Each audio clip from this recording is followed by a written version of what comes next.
이제 오늘은 그 예수님께서 이제 십자가에서 죽으시자 큰 좌절과 낙심으로 엠마오라는 마을을 향해 가고 있던 그 두 제자에 대해서 살펴보려고 합니다. 제가 오늘 이 본문을 묵상을 한두 주 하면서 혼자서 은혜를 참 많이 받았는데요, 그 과정에서 그 딱 떠오르는 노래가 두 가지가 있었습니다. 그 중에 하나는 요즘에 그 젊은 사람들이 요즘은 아닌 것 같고 예전에 제가 그 버스를 타고 가던 때였던가 우연히 들었는데 굉장히 이게 노랫말이 재밌는 겁니다. 그 썸이라는 제목의 노래인데요, 가사가 이렇습니다. 내 거인 듯 내 거 아닌 내 거 같은 너. 이게 뭔 소리인지를 모르겠습니다. 또 네 거인 듯 네 거 아닌 네 거 같은 나.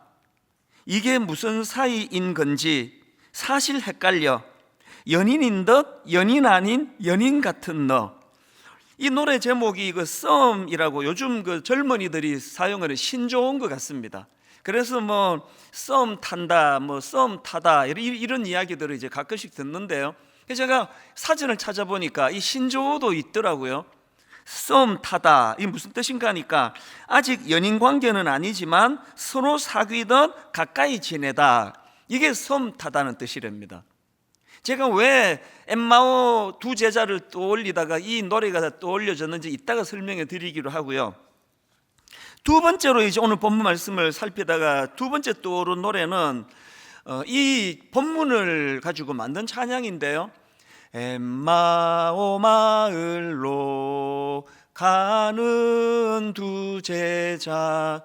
저희가 어릴 때는 이런 부활주일이 되고 하면은 그 여성 이중창으로 이 찬양을 꽤 많이 듣고 또 성가대에서도 이 찬양을 많이 들려주곤 했던 기억이 나는데, 월요일 날 아침에 이 말씀이 이렇게 저에게 확 다가온 겁니다. 그리고는 그때부터 계속 마음에 그 슬픔이 막 굉장히 저에게 있었습니다.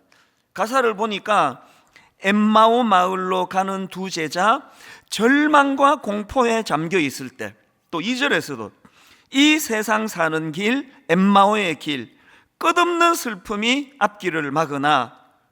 사실 이 엠마오 마을로 가던 이 두 제자는 그 불신자가 아닙니다. 예수 믿는 사람 아닙니까? 그 예수님 제자 아닙니까?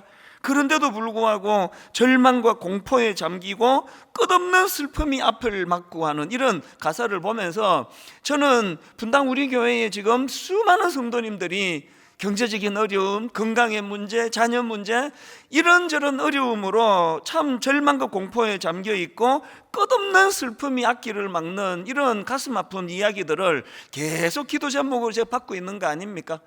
그래서 이제 이 찬양이 지난 월요일 날 툭 터지고는 막 매일매일 제 마음속에 이 찬양이 울리는데요, 하루는 이렇게 교회를 향해 들어가고 있는데 이 찬양이 마음에서 울려지니 그렇게 눈물이 나더라고요.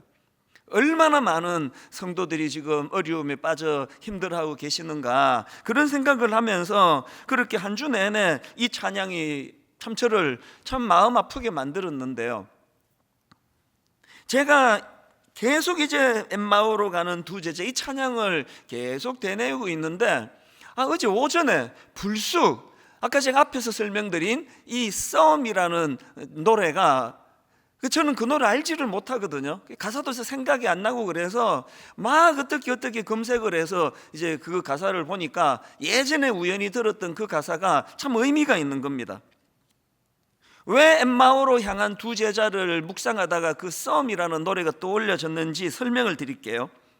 지금 이 두 제자가 굉장히 낙심해서 엠마오로 가고 있는데 그 원인이 20절입니다. 우리 대제사장들과 관리들이 사형 판결에 넘겨주어 십자가에 못 박았느니라. 지금 그들의 슬픔 원인은, 그들의 낙심 원인은 지금 온통 그들의 생각이 예수님의 죽으심에만 머물고 있는 거예요. 예수님의 죽으심에 함몰돼서 지금 진도가 나가지 않는 상황입니다. 이게 무슨 말씀인가 하면은 22절을 보십시오. 또한 우리 중에 어떤 여자들이 우리로 놀라게 하였으니 이는 그들이 새벽에 무덤에 갔다가 그 다음 보세요. 그의 시체는 보지 못하고 와서 그가 살아나셨다는 천사들의 나타남을 보았다 함이라. 지금 이 두 제자가 왜 슬픔에 가득 찼느냐 하니까 예수님의 죽으심에만 지금 함몰이 돼가지고 여기 보니까 지금 그 예수님의 부활 소식을 들었다는 거 아닙니까? 그가 살아나셨다는 천사들의 나타남을 보았다 함을 알고 있습니다. 그럼에도 불구하고 여전히 그들의 마음은 부활하신 주님에게 가 있는 것이 아니라 주님의 죽으심, 그 어쩌다가 이렇게 그 주님의 부활 소식을 안 믿으니까 와닿지 않는 거 아닙니까? 왜 이 두 제자는 이런 불신에 빠져서 이렇게 슬픔으로 가득 차게 되었나? 우선 보니까요, 15절 16절 그들이 서로 이야기하며 문의할 때에 예수께서 가까이 이르러 그들과 동행하시나 그들의 눈이 가리워져서 영안이 어두운 거예요. 왜 이렇게 영안이 어두워졌나? 주님이 십자가를 놓고 21절에서는 답을 찾습니다. 우리는, 이 사람이 예수님을 두고 하는 얘기죠. 우리는 이 사람이 이스라엘을 속량할 자라고 바랐노라. 지금 이 구절에 대하여 대부분의 학자들이 분석하는 게 뭐냐면은 이 두 제자는 예수 그리스도를 자기 민족을 로마로부터 해방시켜 주실 정치적인 메시아로 기대했다는 겁니다. 자기 민족을 해방시켜 줄, 그래서 힘을 키우고 능력을 가지고 자기 민족을 해방시켜 줘야 되는데, 아니 이렇게 메시아라는 사람이 이렇게 죽어버리면 어떡하나, 온통 여기에 생각이 집중해 있으니까 그 부활하신 주님에 대한 말씀 자체가 귀에 들어오지도 않고 믿겨지지도 않는 겁니다. 그래서 절망에 빠져가지고 이제 엠마오로 지금 가고 있는 거 아니겠습니까? 제가 왜 이 두 제자에 대해서 묵상하다가 아까 썸이라는 노래가 떠올랐는가 하면은요, 지금 이 제자들을 보니까 딱 이 가사 그대로예요. 내 거인 듯 내 거 아닌 내 거 같은 너, 연인인 듯 연인 아닌 연인 같은 너, 이게 무슨 사이인 건지 사실 헷갈려. 노래 가사가 이렇거든요. 제가 그 두 제자를 묵상하다가 이걸 이렇게 개사를 해봤습니다. 신자인 듯 신자 아닌 신자 같은 너, 제자인 듯 제자 아닌 제자 같은 너. 이게 지금 딱 이 두 제자의 모습 아닙니까? 이 부활도 믿지 못하는 이게 크리스찬인 듯 크리스찬 아닌 듯. 사실 오늘 한국 교회 안에 이 헷갈리는 이게 신자인 듯 신자 아닌 신자 같은 너, 제자인 듯 제자 아닌 제자 같은 너, 이런 모습을 가진 분이 너무 많으신 거예요. 이 교회 안에 진짜 복음이 필요하고 교회 안에 구원이 필요한 분들이 너무 많으세요.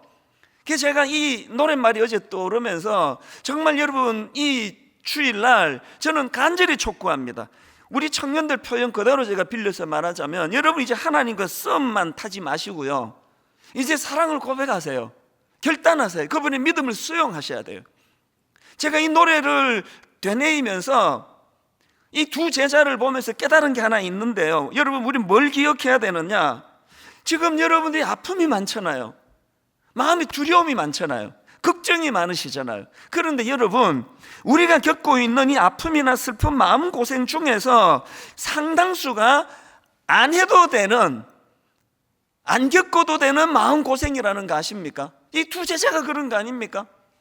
아니 지금 부활하신 주님, 그 주님을 감사하고 기뻐하면서 엠마오를 향해서 그 기쁜 소식을 전하러 발걸음도 활기차게 걸어갈 수 있는 그 사실에 오해해가지고 안 겪어도 되는 슬픔을 겪는 거 아닙니까?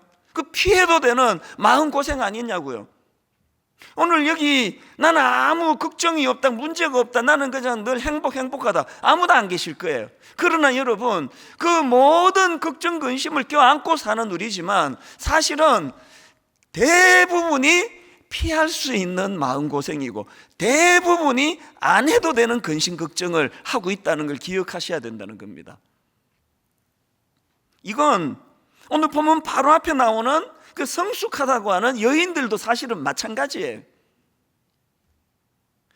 자, 보면 바로 앞에 나오는 24장 1절부터 한번 보십시오.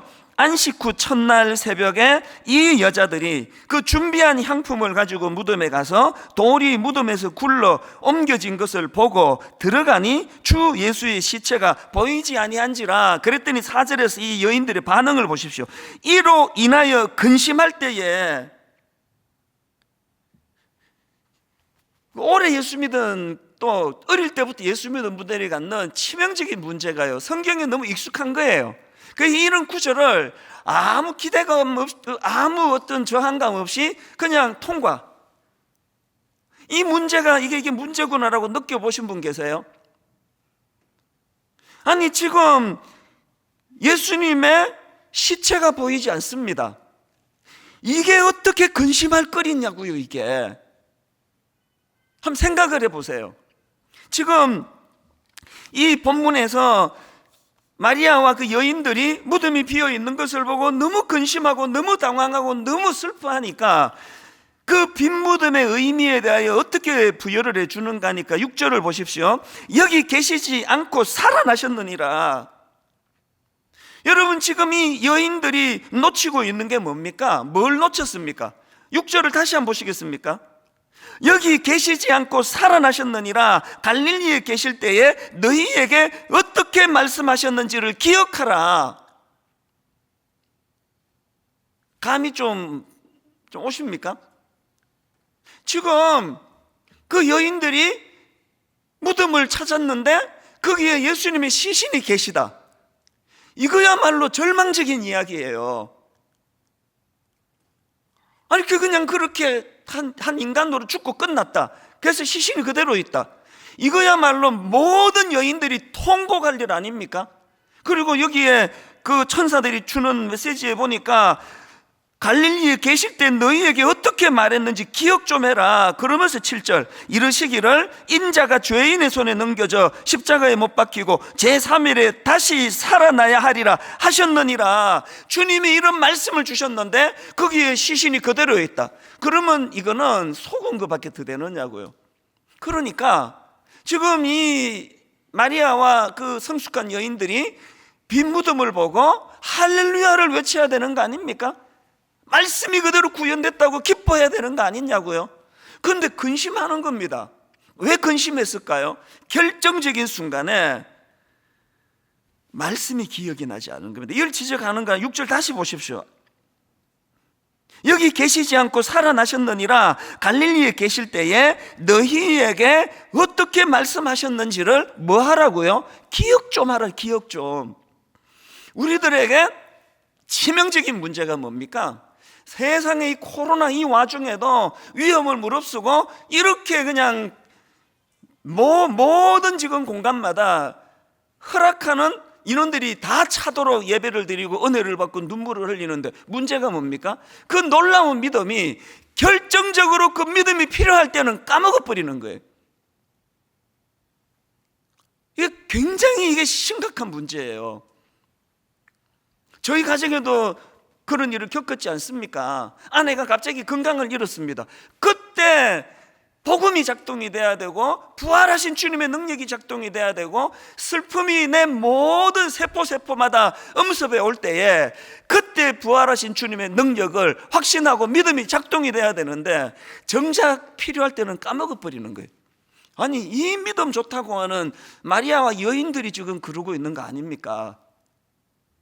그래서 너희에게 어떻게 말씀하셨는지를 기억하라. 그 말씀 앞에 8절 보니까 그 여인들이 이렇게 나와 있습니다. 그들이 예수의 말씀을 기억하고. 여러분이 여인들의 슬픔을 거두어 가시게 된 거는 어떤 초자연적인 역사, 막 신비로운 어떤 초자연적인 기적을 봤기 때문이 아니라 말씀이 기억났기 때문이에요.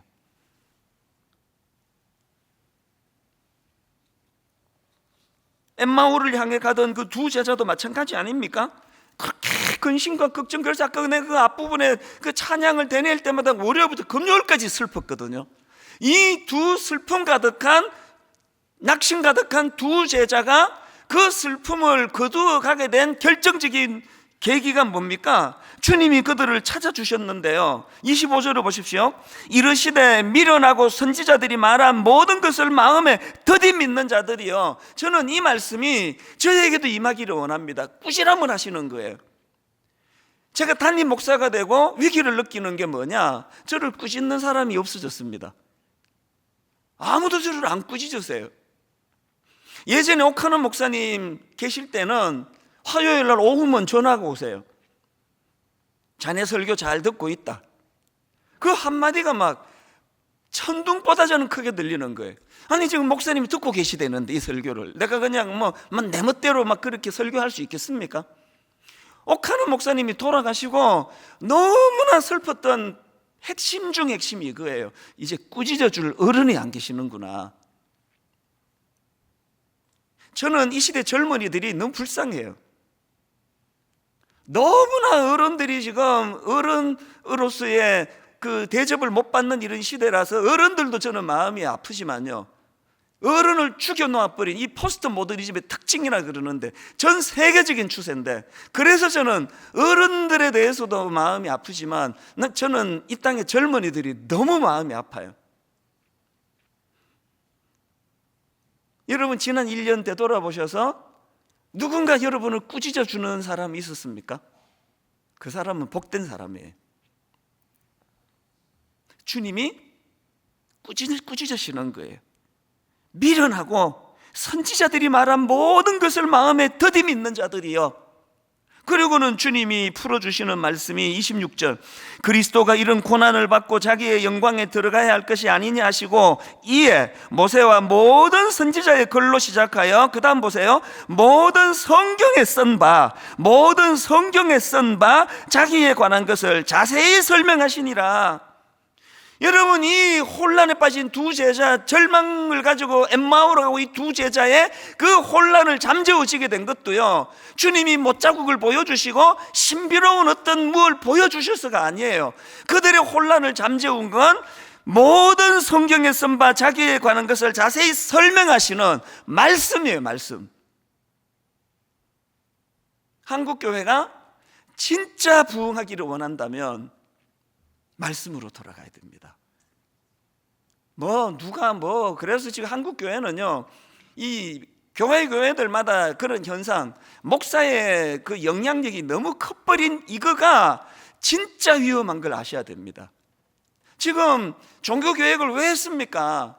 말씀의 권위보다 교황이나 또 신부님이나, 그래서 회개조차도 직접 못하고 고해 성사를 해야 되는 이걸 깨트리기 위해서 오직 말씀으로 그렇게 종교개혁을 한 거 아닙니까? 오늘 우리 시대 저는요, 많은 분이 그렇게 이야기합니다만 제2의 종교개혁이 필요한 때라고 생각합니다. 제2의 종교개혁이 필요하다고 한다면 저는 두 가지 이유라고 생각해요. 저 같은 목회자들이 많이 변질이 되어 있는 이 상태, 또 하나 성도들이 하나님의 말씀을 안 읽어도 너무나 안 읽는 이 상태, 방치할 수가 없는 이 상태, 이 종교 개혁을 해야 될 정도예요. 어떻게 하시려고 성경을 그렇게 안 읽으세요? 어떻게? 이게 별 볼 일 없는 사람이 30분 뭐라고 떠들어대는 이게 무슨 권위가 있겠습니까? 이게 주구장창 설교 듣는데 시간 보내는 그 시간을 성경을 펴세요. 엠마오로 향하던 그 두 제자의 그 혼란을 잠재워 준 것도 말씀을 풀어 설명하시는 주님의 말씀이었고, 빈 무덤을 보고 절망해 있던 그 여인들을 회복시켜 준 결정적인 동력도 말씀이 기억이 난 거예요. 말씀이 기억이 나는 거예요. 여러분 이렇게 살아가다가 가슴 쓸어내리는 놀랄 일도 많고 아픈 일도 많고 억장이 무너지는 일이 수시로 찾아오는 이 상황에서 그렇게 말씀을 담아놓지 않아가지고 기억날 말씀이 없어가지고 어떻게 하시려고 그러시느냐고. 어떻게 하시려고 온통 그냥 무슨 목사밖에는 보이지 않고, 이게 지금 종교개혁을 해야 될 만큼 심각한 문제라는 거 꼭 인식하셔야 됩니다. 로마서 10장 17절, 믿음은 들음에서 나며 들음은 그리스도의 말씀으로 말미암느니라. 여러분 어느 목사의 말씀으로 믿음이 생기는 게 아니고요, 그건 보조수단입니다. 말씀, 계시의 말씀. 시편 119편 49절, 주의 종에게 하신 말씀을 기억하소서. 주께서 내게 소망을 가지게 하셨나이다. 이 말씀은 나의 고난 중의 위로라. 주의 말씀이 나를 살리셨기 때문이니이다. 종교개혁가들이 바로 이 말씀의 능력을 경험했기 때문에 목숨을 걸고 종교개혁한 거 아닙니까? 그리고 목숨 걸고 종교개혁하던 그들의 모토가 복잡하지 않습니다. 솔라 스크립투라, 오직 성경으로, 오직 성경으로. 저희 어머니가 저를 얼마나 사랑하시는데, 아니 왜 아침에 노 바이블, 노 브렉퍼스트, 성경 안 읽었니? 밥도 먹지 마. 그 쥐꼬리만한 그 용돈 하루에 뭐 얼마씩 몇 원씩 지어주시면서도 성경 한 절씩 암송해야 줄 거야. 왜 그렇게 하시는 겁니까? 말씀의 능력을 아시니까. 이걸 자식들한테 전수해 줘야만 이 어려운 세상을 이 자식이 잘 살 수 있으니까. 오늘 여러분, 우리 부모들이 자녀들에게 뭐 이렇게 뭐 말 그려진 옷만 자꾸 사주가 뭐 다 하시는 겁니까? 무슨 뭐 나이키 뭐 이런 거가 그냥 뭐 시장에서 뭐 너이키를 사든지 뭐 말이 아니라 뭐 소가 그려 있든지, 이게 지금 중요한 게 아니고 우리 자녀들에게 말씀의 중요성을 가르치는 일을 너무나 지금 하지 않고 있는 이 일이 이 심각한 문제라는 거 아닙니까? 제 인생에서 너무나 고마운 선교단체 SFC, 스튜던트 포 크라이스트, 내 생애에 학생 신앙운동, 고맙게도 중등부 예배부터 고등부 예배부터 매 예배 때마다 SFC 강령을 외우게 하는데, 그 중에서 생활 원리, 잊혀지지 않는 이 선포가 이겁니다. 우리의 생활 원리는 다음과 같다. 우리의 생활 원리는 다음과 같다. 하나님 중심, 성경 중심, 교회 중심. 어릴 때부터 이렇게 가르쳐주신 이 선교단체에 시간이 갈수록 제 마음이 너무너무 감사한 겁니다. 히브리서 4장 12절, 하나님의 말씀은 살아있고 활력이 있어. 하나님의 말씀은 살아있고 활력이 있어. 예전에 어릴 때 우리가 사용하던 개역 성경으로 하나님의 말씀은 살아있고 운동력이 있어. 여러분 이거 아십니까? 하나님의 말씀은 살아있는 능력의 말씀이에요. 이 하나님의 말씀은 운동력이 있어서 저를 어떤 상황에서도 지치지 않게 만드시는 능력이 있다는 거예요. 제가 왜 새벽에 일어난 얘기를 계속해 드리는지 아십니까?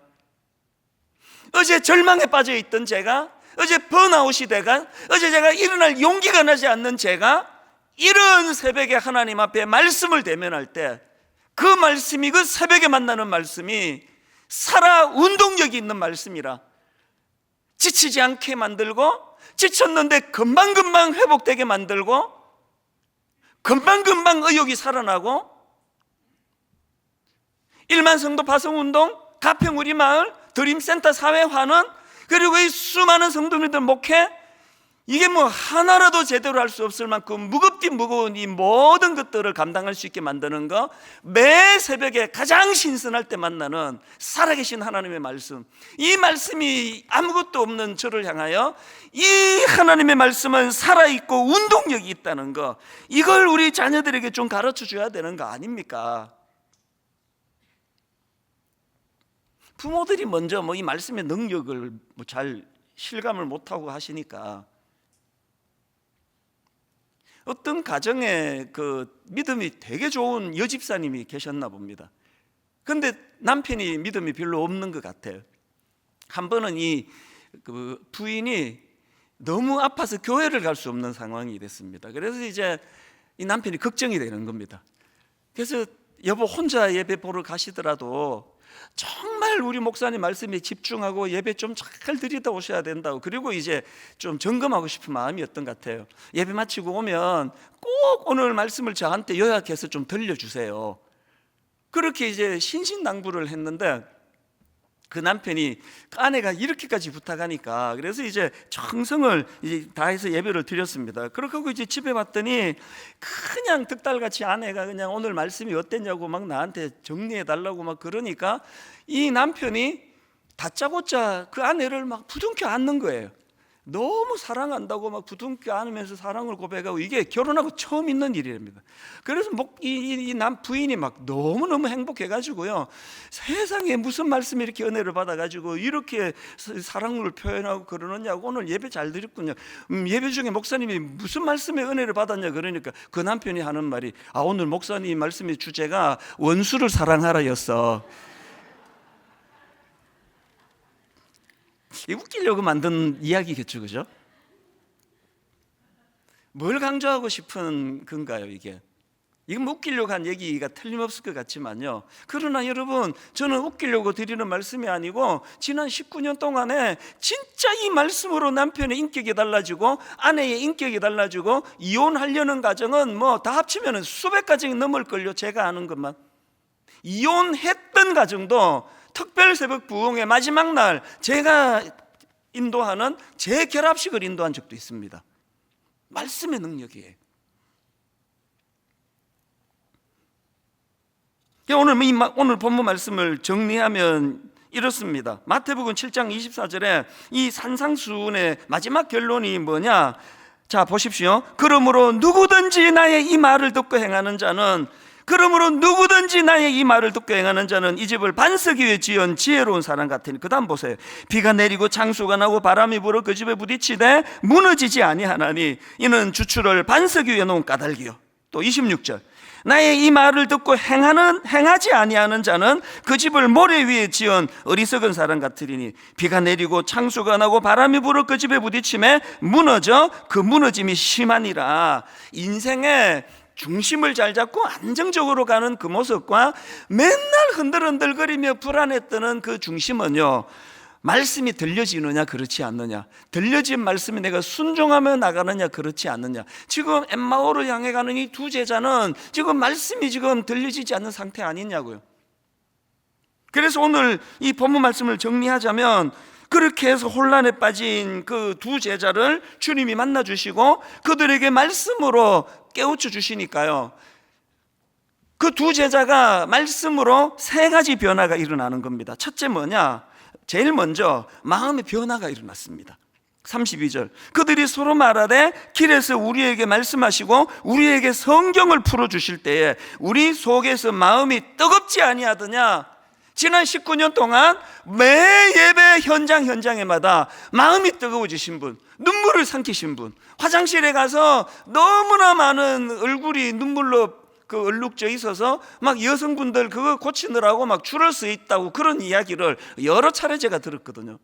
마음이 움직여진 거예요. 마음이 변화가 온 겁니다. 여러분, 매 예배 때마다 성령님이 이 굳어진 저와 여러분의 마음을 늘 변화시켜 주시는 역사가 일어나기를 바랍니다.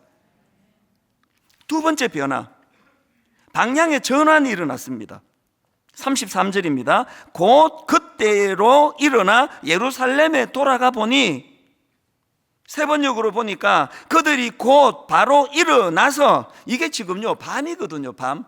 이게 지금 밤입니다. 29절. 그들이 강건하여 이르되 우리와 함께 유하사이다. 때가 저물어 가고 날이 이미 기울었나이다 하니, 자기들이 예수님 보고요, 이 어두워졌으니까 주무시고 가라고 했던 사람이에요. 그런데 말씀이 자기들을 뜨겁게 변화를 시키니까 바로 유턴, 엠마오로 가던 그 길 더 이상 갈 이유가 없다. 그리고 바로 그때 되돌아가서 다시 예루살렘으로 갔다는 거예요. 방향의 전환. 여러분, 이런 상상을 한번 해보세요. 그날 이 두 제자가 막 엄청 은혜 받고 막 가슴이 터질 것 같고 막 너무너무 뜨거워지고 막 말로 다 할 수 없는 은혜를 그날 많이 받고요, 자고 아침에 일어나가지고 계속 엠마오로 갔다. 이 코미디 아닙니까? 이 코미디가 매 예배 때마다 일어나는 거 아십니까? 은혜 받고 화장실 가서 눈물 콧물 훔치고 화장 고치고 가슴이 터질 것 같은 은혜 받았다고 그 설교 꼭 동영상 가서 들어보라고 다 막 전하고 다 하고, 자기는 그냥 늘 절망에 낙심에 엠마오로 계속 가고 계시는 거예요. 이거 혹시 여러분의 모습 아닙니까? 저는 요즘에요, 토니 와그너라는 교육 전문가의 한 말을 메모해 놓고 묵상을 하고 있습니다. 이런 말을 했습니다. 세상은 당신이 무엇을 알고 있는지 관심이 없다. 오로지 당신이 아는 것으로 뭘 할 수 있는지가 중요하다. 그날 내가 은혜를 요만큼 받았는지 막 가슴 터질 듯이 받았는지 중요하지 않아요. 중요한 건 그래서 잘못 가던 그 길로부터 돌아서는 게 중요하잖아요.